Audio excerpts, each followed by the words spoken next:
The U.S. scientists who created the first living robots say the life forms known as Xenobots can now reproduce. Oh, no. And in a way not seen in plants and animals. Formed from the stem cells of the African clawed frog. Okay. Okay, so these were formed from stem cells of the African clawed frog. Xenopus laevis, from which it takes its name. Xenobots are less than a millimeter wide. The tiny blobs were first unveiled in 2020 after experiments showed that they could move, work together in groups, and self-heal. Oh, no. Oh, no. What? This is bad. This is like Borg technology. Yeah, and I looked up pictures. It's a frog with claws. Mm-hmm. So now I just see an army of frogs with claws hopping down your main street, headed your way. Are these the kind of little things that they can inject into your body and they'll heal certain things in your body? That I don't know. I just know that we're going to have an army of robotic clawed frogs that can reproduce. Now, the scientists that developed them at the University of Vermont, Tufts University, and Harvard's Weiss Institute for Biological Inspired Engineering said they've discovered an entirely new form of biological reproduction different from any animal or plant known to science. Oh, that sounds safe. Doesn't that sound great? That sounds really good. This sounds like a show, December 2nd, 2021, Pat Gray Unleashed. You might want to bookmark because it feels like this is going to make our concern over COVID mean nothing in a few years. That's for sure. When the army of robotic clawed frogs, at least it looks like they're not going to have opposable thumbs, so that's helpful. Professor of biology and director of the Allen Discovery Center at Tufts University, Michael Levin, said, "I was astounded by it." Yeah. Frogs have a way of reproducing that they normally use, but when you liberate the cells from the rest of the embryo and you give them a chance to figure out how to be in a new environment, not only do they figure out a way to move, but they also figure out apparently a new way to reproduce. This is from Jurassic Park. It's terrifying, dude. When what's-his-face says, life finds a way. Life finds a way. Wow. The C-shaped parent Xenobots collect and compress loose stem cells together into piles, which can mature into offspring. Oh, okay, well, that sounds healthy. Good. Stem cells are unspecialized cells that have the ability to develop into different cell types. That's why, the stem cell thing is at one point so exciting, but also so dangerous. And concern. To make the Xenobots, the researchers scraped living stem cells from frog embryos and left them to incubate. There's no manipulation of genes involved. Apparently, then this thing just does its deal and reproduces. Nice. That's what could go wrong. Terrifying.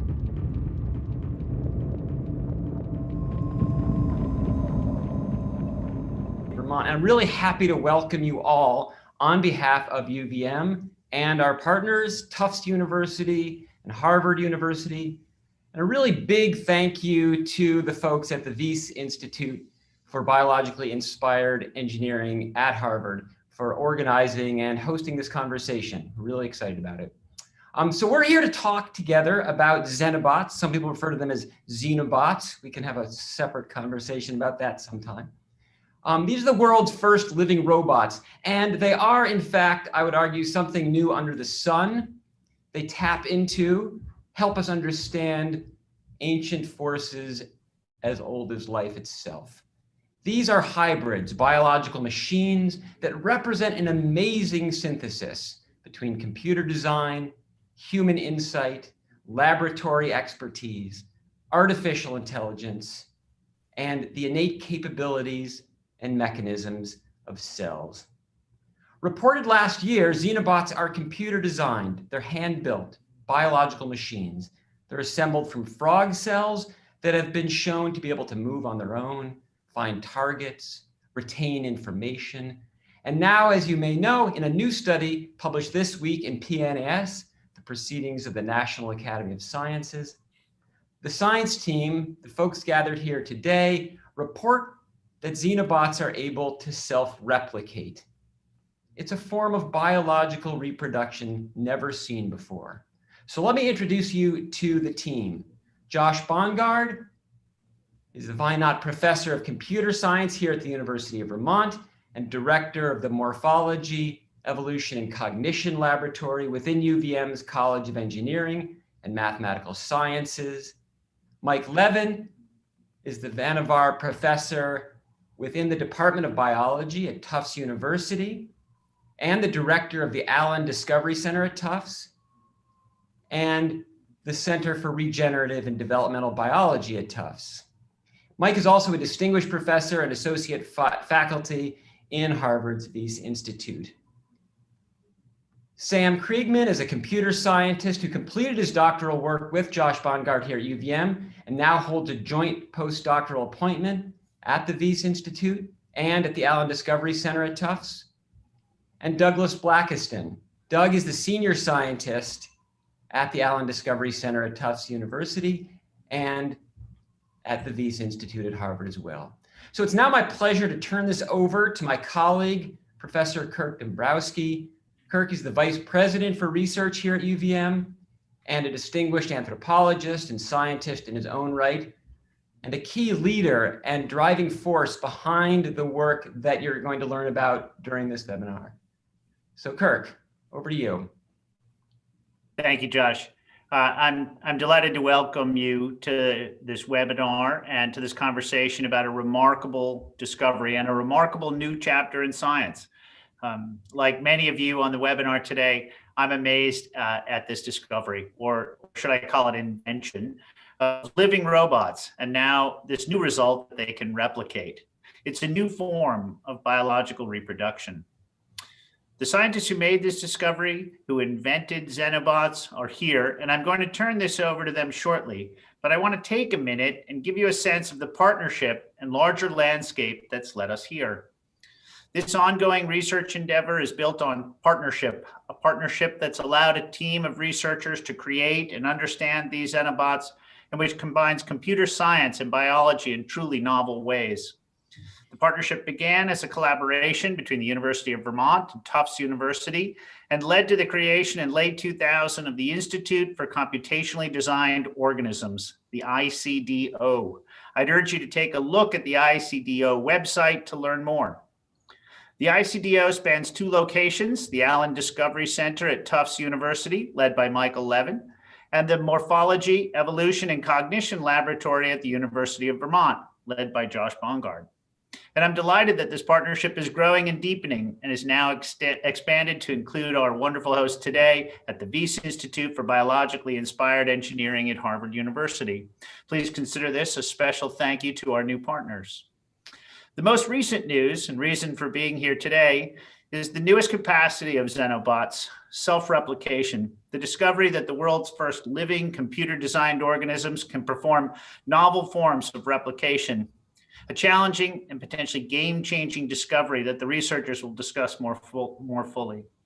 As importantly, though, the larger goal of the research and the Institute is a deeper understanding of life itself. Xenobots, the science team has said, are tools for learning. And in this time of rapid change and multiplying global challenges, from climate change to burgeoning pollution, we have much to learn. The intersection and interaction of life, machines, and intelligence bends our categories and opens important opportunities, from regenerative medicine to environmental cleanup to new insights about how life works. And Xenobots themselves present new challenges and new questions. This partnership, the team's approach, and the deep quest for expanding life science will help researchers around the world to advance innovation at the frontier of science and technology, and to address the vitally important ethical and philosophical questions inherent in this new work. I look forward to learning more in the conversation that follows, and I'm happy to introduce Lindsay Brownell, a science writer and communicator at the Wyss Institute, who will serve as the moderator for this afternoon's conversation. Lindsay. Thank you so much, Kirk, for those wonderful opening remarks. And again, welcome to all of our attendees. If you would like to see a transcript of this event today, you can go to the bottom of your Zoom screen and click more and then click show subtitle. We want to make sure that everybody can access this information in a way that is best for them. So we are going to be having a really fun discussion today with all of our scientists who are the authors of the Xenobots 3.0, as we're calling them, paper. And it has created quite a stir on social media over the last few days. So I'm really excited that we can sort of respond to some of these questions and comments that people have been making about them, because as Josh Brown said earlier, they really are something new under the sun. So I'm going to start by asking my first question to Mike Levin. So for anybody in the audience who may not have been following the trajectory of Xenobots, could you just explain what Xenobots are? What are these little blobs that we've seen tootling around in a dish? Sure. Xenobots are a new entry in a long tradition of experiments designed to understand a number of questions in different fields. So we are still, as scientists, groping for a proper understanding of what robots are. What does it mean to be a robot? What does it mean to be an individual? What does it mean to be an organism or a machine? And this is part of our effort to understand biological plasticity as well. You know, what are collections of cells able to do under various circumstances? And so what Xenobots are an extremely convenient model system to ask questions like this. Basically, they consist of skin cells taken off of an early frog embryo. In one version, there's also a bit of muscle put in as well, but they are basically taken off or liberated from the normal instructive interactions that tell them what to do as skin, you know, to sit on the outside of a tadpole and keep out the bacteria and so on. And in this new environment, right, they're placed in a new environment. They're stimulated or sculpted in accordance with the instructions of a machine learning algorithm, about which you'll hear more today. And then they're given the opportunity to basically reboot their multicellularity. You know, they're as a collection of skin cells, they could have done many things. They could have made a monolayer or crawled off, or, you know, but what they in fact do is form a very coherent little proto-organism that has some surprising capacity. So it's motile, it's self-actuated, it can move, it can heal damage, as we found out and reported this week. It can actually replicate and make, under very specific conditions, make copies of itself, and many other things which we're only now beginning to sort of scratch the surface of what they can do. But it's an example of amazing biological plasticity. Awesome, thank you. So my next question is for Doug, whom I know was in the lab doing a lot of the hands-on work to create these Xenobots. And as I mentioned, a lot of people since the paper came out have been very concerned about what these things could or could not do now that they are living robots that can replicate. And a lot of people have been referring to living robots in sci-fi movies and TV shows like the Cylons for Battlestar Galactica, which famously are robots, but they are biological. They look like humans and they end up terrorizing the human race and basically committing genocide, which obviously nobody wants to see happen. So as the person who was, you know, most closely involved with building the Xenobots and seeing what they can and cannot do, can you just let us know what the process was for actually, you know, coaxing these skin cells to do this other stuff that they can now do, as Mike said, liberated from their normal environment of being, you know, part of an embryo. And then can you let us know what they can and cannot do? How much should we actually be concerned about? Sure, thanks so much. Maybe I'll walk you through the design process for just 1 or 2 minutes, very briefly, and then we can get into the ethics. So in general, you can think of these like small microscopic self-motile cellular forms or designs that are all built from amphibian cells. And we started here with amphibians because there's a lot of advantages, although we could easily port this to other cell types as well. So amphibians live in water, so that's convenient for us. You can keep them on your bench top and in fresh water at room temperatures, and these cells survive, and these forms survive for over 10 to 14 days without any external food source because they're loaded with energy from the egg. Also, there's a rich history of using these cells in developmental biology. So for over 100 years, this has been a laboratory species. It was established by a rather eccentric scientist named Lancelot Hogben, who was a British zoologist from South Africa and brought the species back. Since then, the field has flourished and this model has been used. So we have a nice atlas of where different cell types and stem cells can be collected from throughout development. And there's been a lot of modern work looking at the molecular biology of cell fate specification, and we can play with the molecular genetics to get different cell types. So what I do is I have a couple different design methods. In one, I harvest individual cells or tissues from different parts of the embryo to build something new from the ground up. So we did this in our original work, where we placed and layered cardiac cells to produce a specific type of walking motion. But we can also take whole regions, like a sphere of tissue of the skin that people have studied for many decades, that develop cilia. And these cilia beating little hairs create motion. And we did that in a manuscript as well. And for both, we can shape these and push them into different geometries and anatomies using a series of tools.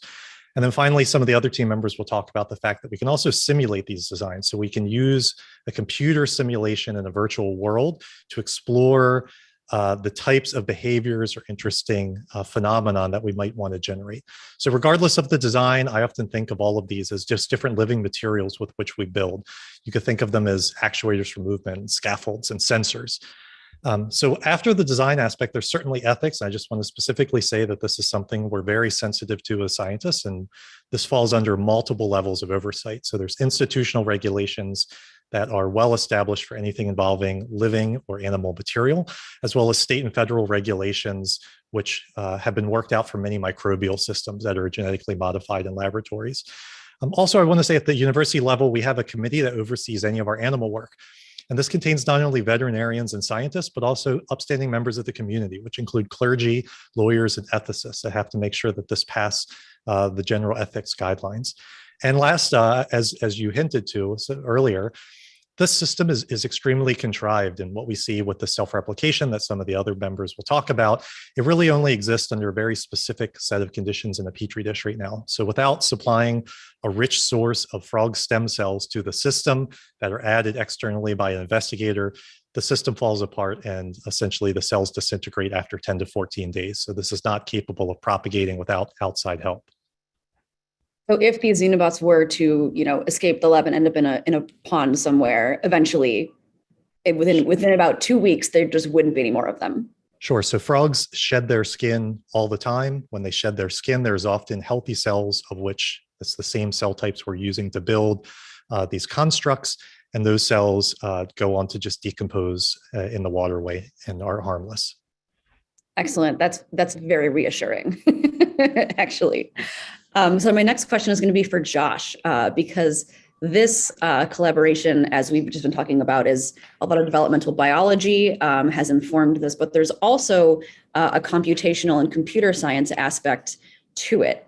And so, Josh, my question for you is about the fact that we call these things living robots, but the Xenobots don't really have brains or any neural tissue to speak of. They're just skin cells and maybe occasionally some muscle cells in there. But they do seem to have some kind of basal cognition, because watching the videos that have been posted online, you can see that they're able to kind of navigate the environment. They're able to collect these loose cells and form them into sort of what we call the baby Xenobots that eventually become the offspring.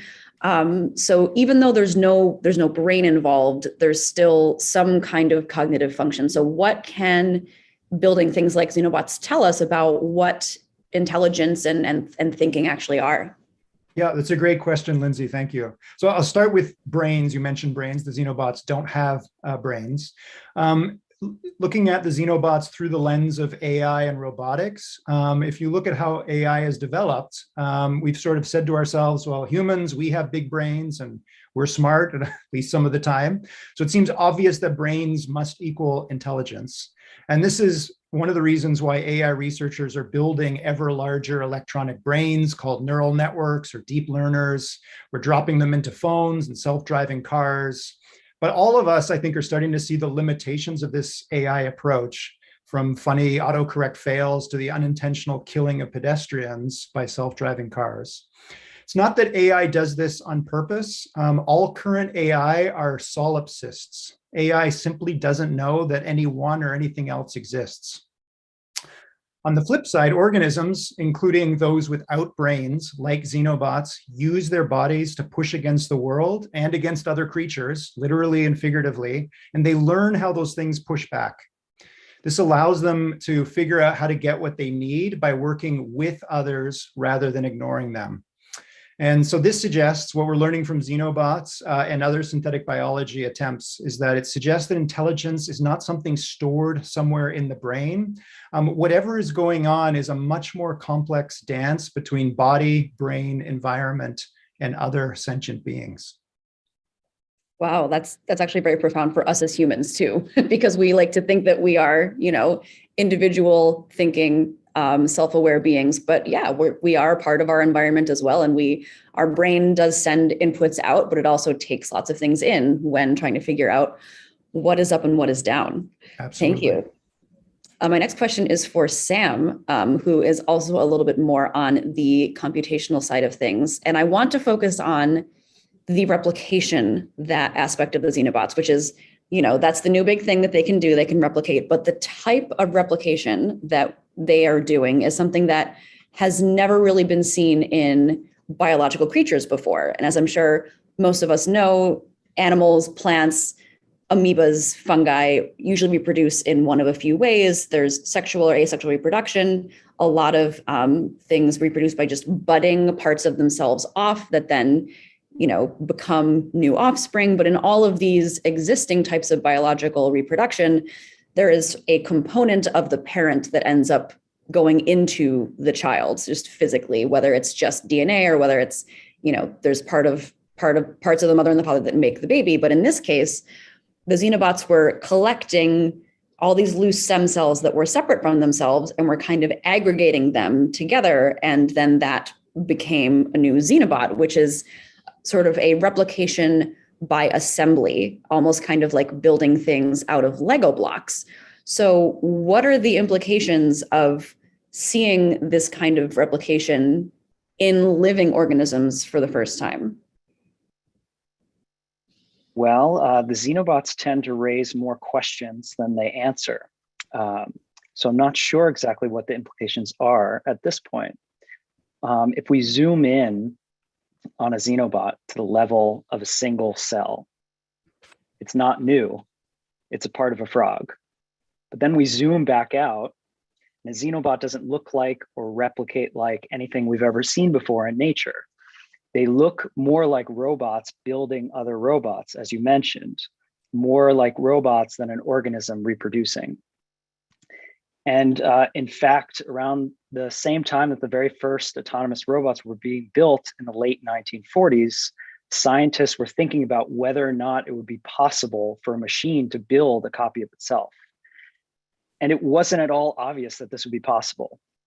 Many thought that it would result in a logical contradiction, because it wasn't really clear whether or not an infinite regress of blueprints inside of blueprints for the entire, possibly infinite family tree would need to be somehow stored inside of each self-reproducing machine. But in 1948, John von Neumann proved that it was indeed theoretically possible to create machines that reproduce themselves mechanically. And inspired by this, engineers have since hand-designed wooden blocks with complementary hooks and levers, robotic trains on tracks, as well as robot arms that can be set up to yield copies of themselves. And the xenobots now demonstrate something pretty cool, in my opinion, that so-called von Neumann machines can be built out of biological cells instead of synthetic materials like wood or plastic or metal, and that they can be automatically designed and optimized. Cool. I think that that's a really big shift in that we are seeing in people's conceptions of robots. I know at the beginning, Mike mentioned that people have been trying to figure out what do we consider a robot to be. And I think for a long time, a robot was something that was mechanical, that was built out of gears and sprockets, and that was, totally separate from things that are created, but I would say naturally or biologically. But now we're seeing, biological things that can also be materials, and we can learn how to manipulate them and take advantage of a lot of their abilities that they have that, other non-living materials don't have.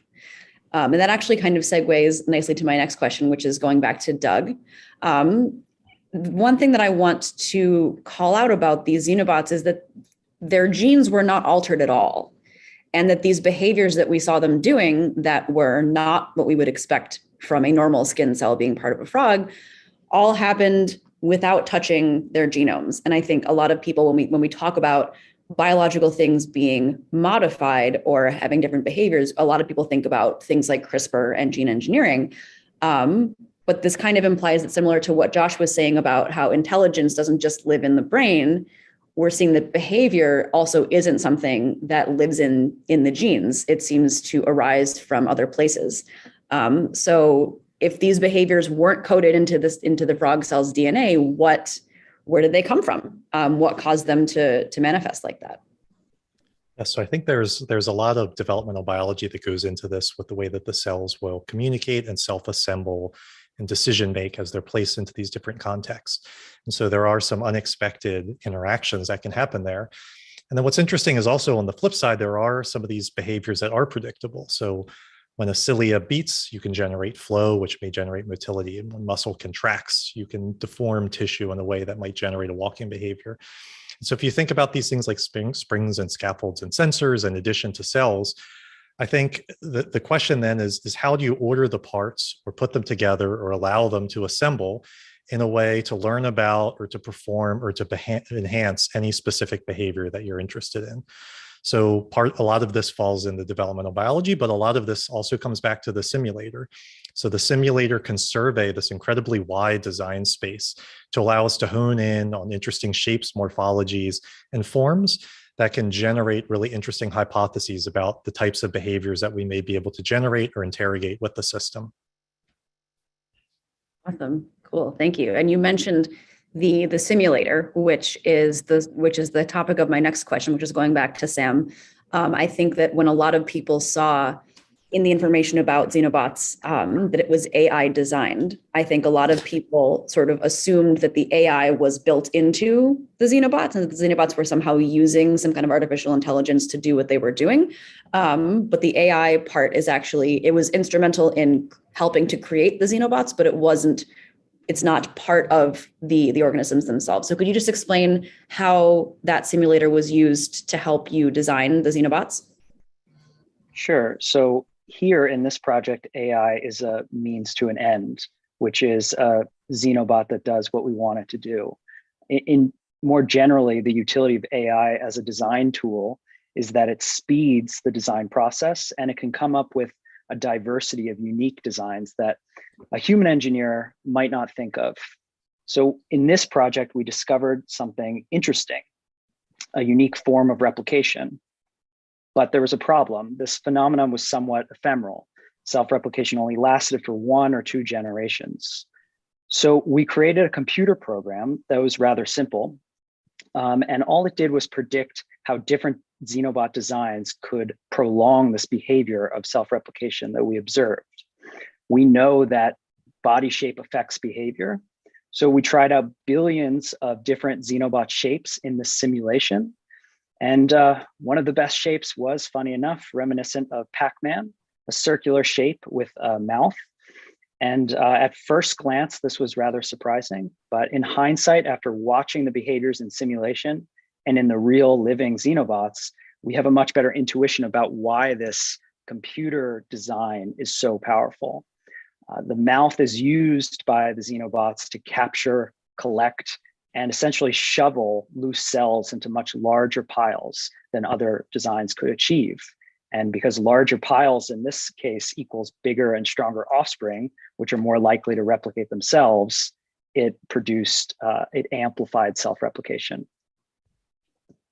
Gotcha. Thank you. It's so cool that we have the ability to try out billions of shapes without having to do billions of experiments. I'm sure that Doug was very happy about that. Okay, my next 2 questions are going to be zooming back out a little bit. We've been talking a lot about the individual Xenobots themselves, and now we're going to be taking Xenobots in kind of a larger context. Mike, I'm going to put this one to you. In an earlier conversation that we had about Xenobots before the webinar today, Mike, you said that they force us to acknowledge the non-binary nature of science, as in Xenobots are not fully what we would consider a normal living organism. As Josh pointed out, they don't have brains. They can replicate only for a few generations and then they die out. But they're also certainly alive in that they're composed of living frog cells that are complete, intact, living cells that match our definition of what a cell needs to be alive. And I thought that was a very interesting statement because your background is in computer science, which is based on binaries, on code and things being and or and not, and things being very clearly defined one way or the other. And you have also previously talked about how you view DNA as akin to computer hardware and the physiology of living cells more as the software, if we're mapping organisms onto computers for this analogy. So how do you reconcile the inherent messiness of nature with what you've often described as the idea that nature is programmable, because we have this hardware and software that we are now learning how to play with? Yeah, well, I think there are a number of important ideas there. One really important aspect of Xenobots and technologies like the Xenobots, meaning chimeric types of technologies, various things that others are doing as well, are really asking us to take a deeper look at terminology that we've taken for granted. So it used to be that terms like robot, machine, and so on, it was very easy to tell that apart from living things, because living things arose via an evolutionary process. Robots come off a factory, robots are metallic, they're boring, they are predictable, and so on. These technologies are reminding us that those were never really good categories to begin with. They were okay when we were dealing with the limitations of robotics and the materials that we had, and in the biological case, the sort of n=1 example of the way that life progressed through the tree of phylogeny on Earth. And being able to make these kind of novel, so all of the bioengineering, the synthetic morphology, all of this kind of work reminds us that these categories are much softer than we thought they were, and we are going to have to look for deeper understanding of what it is to be a robot or a machine that doesn't rely on these very contingent facts of what's it made of and how did it get here, right? And so for where the hardware and software comes in is in the amazing fact that the Xenobots, like other examples in biology, what they're telling us is that evolution seem more than just generating specific solutions to specific environmental problems. What the genome of any organism really encodes is a kind of process that can identify novel ways to be a coherent organism in novel circumstances. They can solve problems which they may never have seen during the evolutionary process. You know, these Xenobots are not a normal part of life of the frog or its ancestors, as far as we know. And so while the genome nails down the hardware that every cell gets to have, right? So the genome specifies the proteins that every cell is going to have, the actual outcome of what collectives made of those cells are going to do in specific environments and manipulated in specific ways, as directed, for example, by this machine learning algorithm. The outcome of that is the result of all kinds of cell-to-cell communications, competition, cooperation, all of these interesting aspects of a collective intelligence that solves problems, as other people have been studying in ant colonies and in swarm robotics and in lots of other contexts. So that's I think that's the important distinction here. It's not that these things are like the kind of computer with which most of us are familiar. That's not the point. The point is it's reprogrammable in the sense that the hardware spec that's produced by the DNA does not once and for all nail down everything that a cell is capable of. So cells with a perfectly normal frog genome, yes, by default, they make tadpoles and frogs, but actually they're capable of doing all kinds of other interesting things. And that's part of understanding the software of life, is to get a better handle using this, very tractable, very, very self-contained, safe platform, is to use it to understand what are these active subunits like cells, like swarm robotics, like the Internet of Things. What are these things capable of in collections? Because we are all confronting them in our life and in other aspects of life. Yeah, awesome. That's great. I love how you talked about the fact that the hardware and the software and how those terms actually do really map very well to what we're trying to talk about here with how trying to understand these living organisms and sort of some of the advantages, I think, of sort of existing what you call traditional robots or things like hardware and software is that we know how they work. We made them. People talk about code being a black box when it comes to artificial neural networks, but I think in general, we kind of have a system for how code is written and how these systems are built. But when we're trying to understand how nature works, there wasn't really a blueprint. It was a lot of trial and error. And as Mike just pointed out, you might have one set of genes, but you can build so many different things in so many different ways with those genes. And how does that happen? And how is that modulated?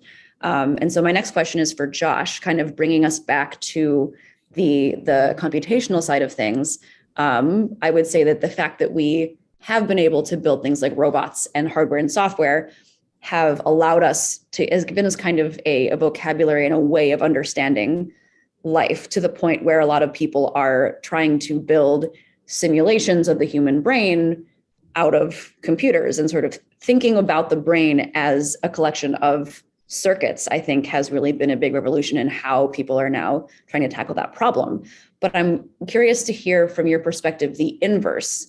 How can using things like Xenobots to understand biology help to inform our design of future systems and robots, and maybe even computational platforms and AI?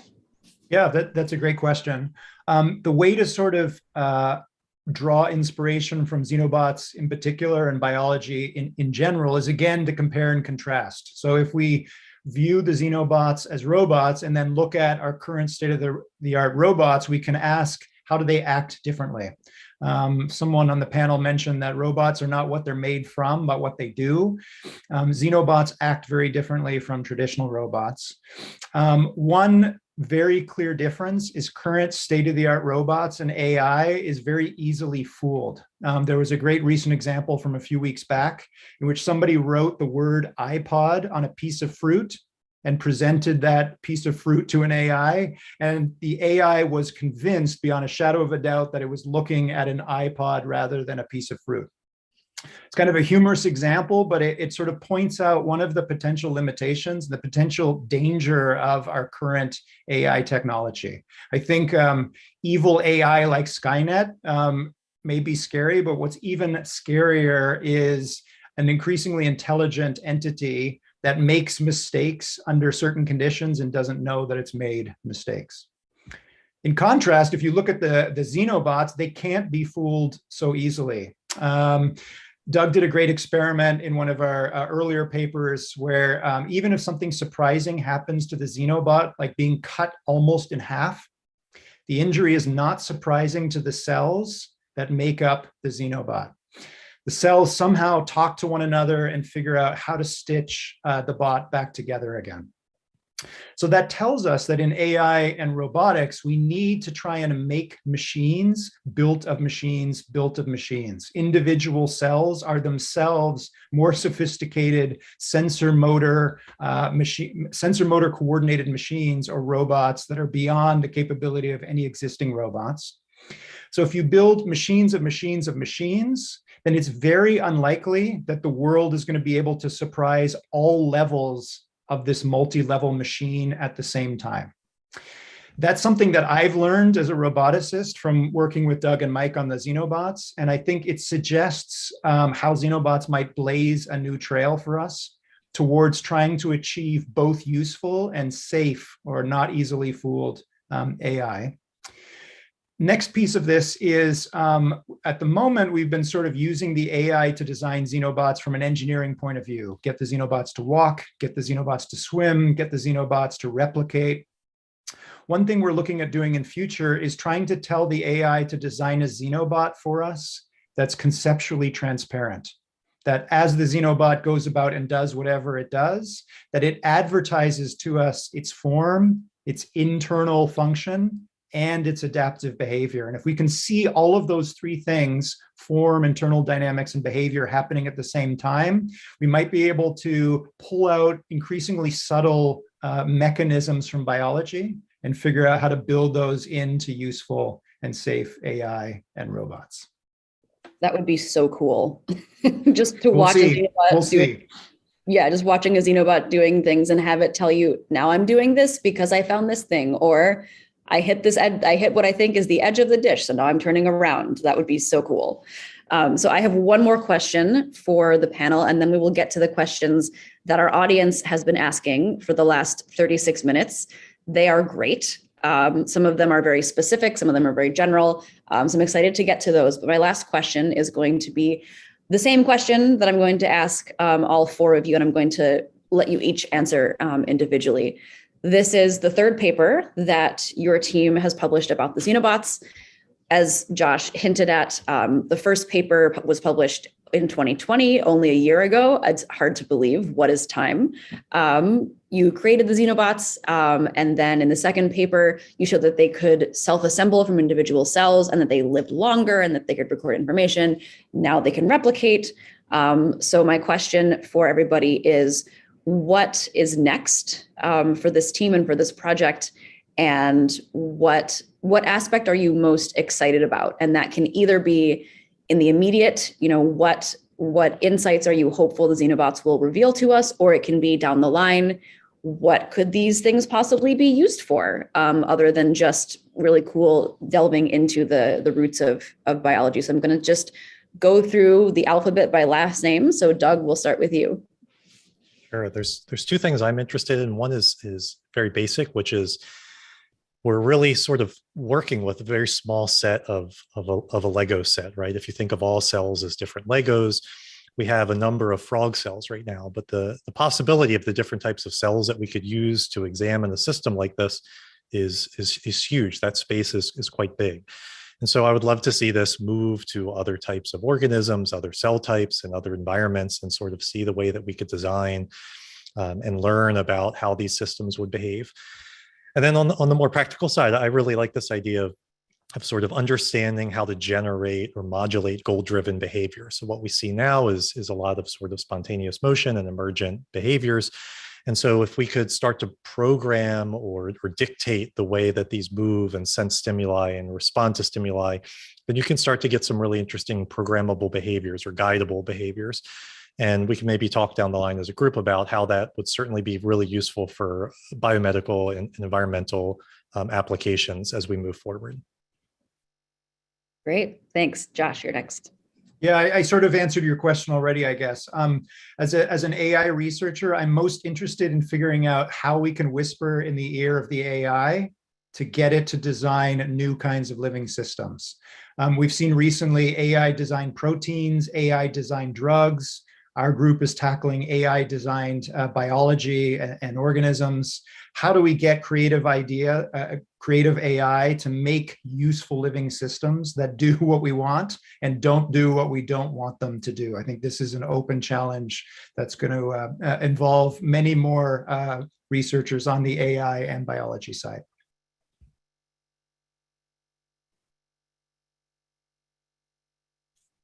You're muted, Lindsay. Wow, sorry. I got my alphabet mixed up and thought it was Mike, but it's Sam. K comes before L. Go ahead, Sam. Okay. So there are several motivations for this work, as we mentioned, spanning robotics and biology, and there's several different directions this work could go. We can only maybe go down a few of them, but there are scientific trajectories of interest, like Josh mentioned, learning more about using AI to make the Xenobots advertise their underlying mechanisms so we can learn more about developmental biology. There are philosophical lines of inquiry that we can follow. What is it like to be a Xenobot? Probably nothing right now. It's like a skin biopsy, probably nothing more. If we start adding more sensory organs that affect their actions, as Doug was mentioning, at what point does this become intelligent as a tadpole? I don't know. Those are interesting philosophical questions. As a roboticist, I really would like to somehow create useful technologies with this Xenobot platform. And in robotics, we've been very good at making robots inside of highly controlled factories where everything is exactly where it needs to be. Temperature, humidity, lighting is always very, very highly controlled, and machines are made to be super precise. And we're very good at making those machines, and they've revolutionized those industries such as car manufacture. Robots build our cars. but they don't build our skyscrapers. And there's a key difference there, because skyscrapers are built in the outside where there's all kinds of unpredictable conditions in the outside world. And it's been a major challenge in robotics to try to create robots that are useful in the wild, where you can't predict what's going to happen, where there's surprising conditions, as Josh mentioned. I don't know what the Xenobots are going to be able to do in the future. Right now, they're exceedingly simple, but they have a lot of properties that are inspiring. And one of them is natural. It is not inspiring. They're made of cells, or it's not surprising. They're made of cells so they can biodegrade. So if we can control this system to do something useful, then that suggests that it would be able to do something useful in the environment without adding more pollution. It would just biodegrade, gracefully disappear. And that's something that's very exciting. And I hope that we can find a useful application in environmental cleanup jobs, for example, in the near or mid future, sometime within my career. Awesome, thanks. And we're going to end with Mike. I want to shine a light a little bit on the implications of these kinds of technologies for a really pressing need in the human medical and veterinary world, which is the incredible amount of biomedical suffering that's out there. And it's kind of interesting to think that with the exception of infectious disease, most medical problems, and we're talking about birth defects, traumatic injury, aging, cancer, degenerative disease, all of these things could be addressed in a really radical way, much more definitively than is being addressed now, if we had the answer to one simple question, which is, how do you get collectives of cells to build a specific thing that you want them to build, right? And the real ability to do this, the ability to control the outcomes of anatomy, of structure and function in cellular collectives, is not going to be solved alone by stem cell biology or by genomics. It's going to require not only understanding the molecular mechanisms that are required for interesting things to happen, but also the algorithms that are sufficient for them to happen. In other words, the kinds of information processing that are required for this collective of intelligence of cells to build a complex structure, to build a different structure under perturbations or in a new environment, to repair that structure. We really need to understand the kind of intelligence of this process in the sense of collective intelligence, right? Not in a magical sense, but in the way that it's being studied by lots of people in that field. And what the Xenobots to me represent are a really powerful platform to begin to ask that question and to crack that code leading from the stimuli that you give to particular cells to the final outcome. What is it that they make, so that we can learn to make all kinds of things. And the end result of this, I think, down the line, years later, the end result is going to be a completely different sort of regenerative medicine, where we can really address the need for complex organs that we are not able to micromanage from the ground up. We're not going to be able to anytime soon to be able to build a hand or something like that from individual cells directly. But we may be able to motivate or convince a set of cells to build it the way that it did once during embryogenesis. So that to me is really the critical aspect of this technology. It's that the understanding of how it is that you control the anatomical and the structural outcomes of cellular collectives. Cool, thank you. So I'm going to now move us into questions from the audience. A lot of them have been sort of addressed as we've gone through the conversation, but one of them that is kind of building off, Mike, what you were just talking about for regenerative medicine. Sam talked about how it might be possible to use the Xenobots in kind of a future iteration of them as a collective to achieve things like going out in the environment and remediating, sort of performing tasks. But when we're talking about things that would be happening in medicine in the human body, I'm imagining, and just want to clarify, if you can clarify if this is true, that the Xenobots themselves would not be sort of used for that. They would generate the insights that we need to then be able to go to a patient and deliver the right messages to their own cells so that the patient's body would do the thing that we want it to do. But the Xenobots themselves, we wouldn't basically use them like the proverbial nanobots that you inject into someone's body and they build stuff. Is that correct? Well, I actually think both of those are viable paths for future progress. So I think we can certainly imagine, once we get a better handle on causing very specific, creating very specific kinds of bots with specific functions, you can certainly imagine them either micro sculpting some sort of tissue in vitro for then transplantation into patients, or possibly used directly in patients at some point to chase down tumor cells or interact with bacteria in the gut, or to clean out arthritic knee joints, or to put down some sort of pro-regenerative molecules. I think it's definitely a possibility that these things are used directly in medicine. But I think the longer term future is the other thing that you said, which is to use them to understand how it is that we get cells of the body to execute repair, directly. Cool. I'm sure that a lot of people would like to be able to, just grow a new spleen, grow a new kidney. That would certainly solve the organ transplant problem we currently have. Another question from the audience. I'm going to give this one to Doug because it's about the cells that the Xenobots are built from. One person in the audience pointed out that stem cells do differentiate. They usually don't stay stem cells forever. They become eyeballs or lungs or whatever. So do the stem cells that make up the Xenobots eventually differentiate into something? And if not, then I think you mentioned 10 to 14 days is when the cells kind of fall apart. But is that because the stem cells are developing and getting out of sync, or do the stem cells not differentiate in the Xenobots? Yes, so there's two separate answers to this. The stem cells that we use as the feedstock. So if you place loose stem cells in the dish, those go through some small level of differentiation and then die off. They're missing a lot of the signals that are necessary from their immediate environment and their neighbors to form some sort of complex structure, differentiate effectively.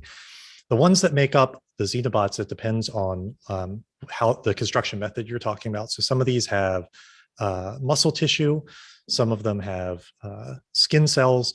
Those are pretty well characterized. So it's known the developmental trajectory. This is work that's been done now for 20 years that leads you from being an undifferentiated cell that has a fate to become something on the outside of the body into becoming one of the 4 or 5 known cell types that make up frog skin or tadpole skin. And so that process happens automatically. That's a built-in feature of the system that as long as you keep the physiological conditions correct and keep the water correct, this is an emergent property that happens over about 3 or 4 days of development. Now, that can be pushed and pulled pretty effectively. We have molecular reagents, pharmacological reagents. You can even use mechanical strain to physically push and pull on the cells, and that can alter the decisions that are made along this trajectory. And those are the types of tools that we could use if we wanted a more top-down approach to dictate specific types of interactions between the cells. Great, thank you. Next question from the audience is for Sam. Can the Xenobots self-replicate without human intervention?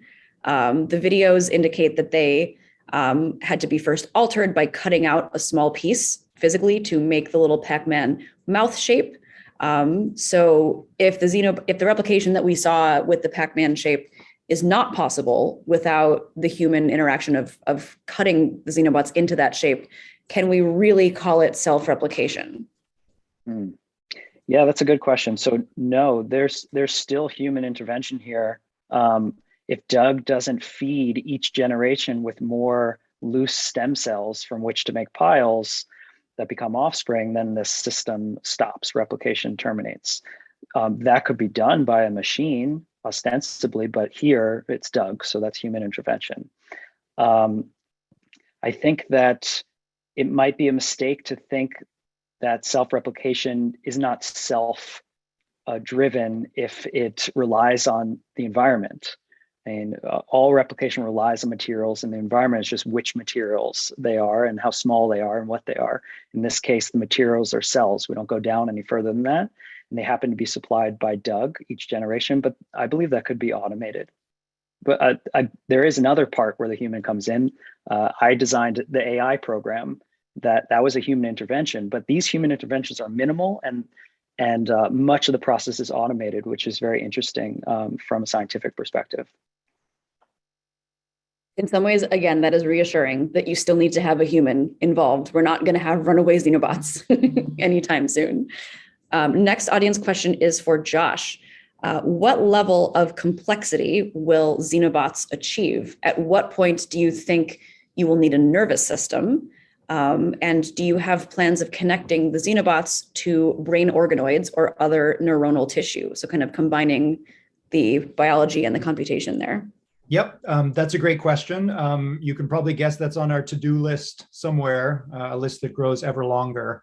And I think this, again, relates back to trying to get the AI to design xenobots that, that clarify the biological dark matter, the things we don't understand very well.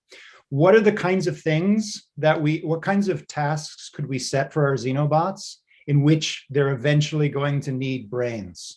So we could obviously put neurons in and see what happens, but alternatively, we could pose a number of challenges to them and see which ones are tackleable by aneural xenobots, those lacking brains, and which tasks are tackleable by neural xenobots. And if we were to do those hypothetical experiments, that would give us unique insight into the evolutionary pressures that favor nervous tissue, the centralization of sensation and action. We have ideas, we have hypotheses, but again, these are things we sort of dreamed up in a vacuum. It would be great to see if we could design xenobots that tell us the conditions where brains are actually required and bodies alone are no longer sufficient. Well, thanks. My next question is for Mike. This person says that they have been following your work on non-neural bioelectricity, and they're wondering if it's possible to bioelectrically manipulate the xenobots to get them to assume a certain shape. In the current study, all of them were hand sculpted basically by Doug, but could you use bioelectricity to inform how they are shaped? Yeah, that's a great question. That is absolutely on our list. We in the future are going to be testing all sorts of ways to manipulate the conversations that these cells are having with each other to that result in specific structures and functions. And as you say, many of those conversations are electrical in nature. And so I think absolutely there's going to be a really important place in tracking and modifying the electrical information processing in these cells to achieve specific programmable outcomes. Yeah. Cool. Next question, I'm going to make it a popcorn question because I'm not sure who is the most equipped to answer it. One person is wondering, are there any specific biological design principles that you all have identified through your work with Xenobots? I mean, I guess I'll take a, go ahead there. Okay. I was just going to say, I think what's interesting, and for me, so I have no robotics background, and I think what's interesting for me is I was completely ignorant of this field just with my own training, and there are such interesting design principles from these other fields, from artificial intelligence, from robotics, that have not effectively been integrated into biology yet. And so we typically think about biological design from the point of view of what we see every day, which is organoids. So you start with a cell or an explant and you regrow an organ. But this idea of, rather than a single cell that's synthetic, what if you could build from the ground up? From any possible shape, any possible design, what would you build? How would that behave? I think this is a different way to think about assembling multicellular agents, and that developmental techniques have not been brought to bear on this question in any meaningful way.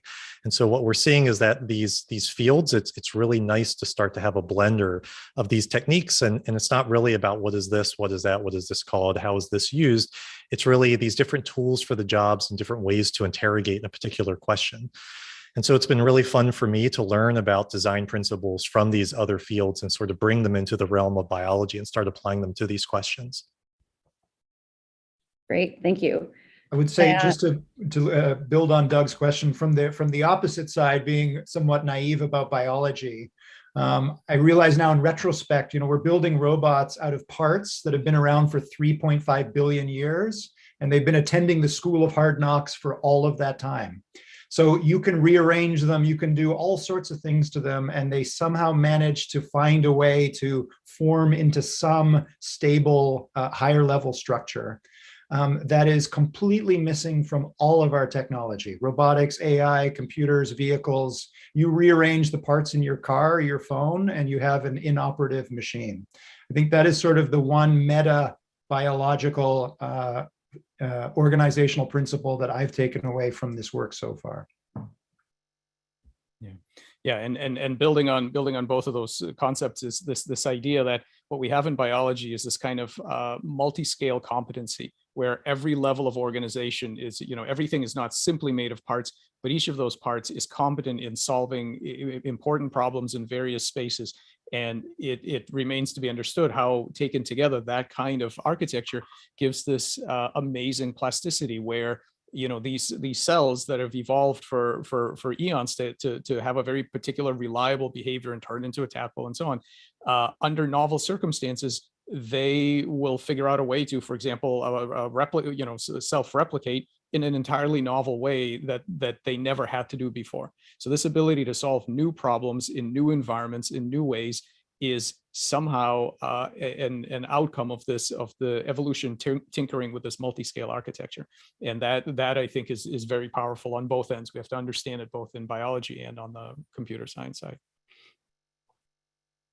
Cool. Thank you, everybody. And one thing that I love about this team is the different expertises that you all have and how, as you've mentioned, you've kind of come together to bring the biological and the robotics and the computational backgrounds together to make these things that I'm sure that anyone on any one field, any one discipline probably could never have come up with. But here they are. We've seen them. They're tootling around dishes and now they're replicating. And I'm excited to see what they're going to do in the future.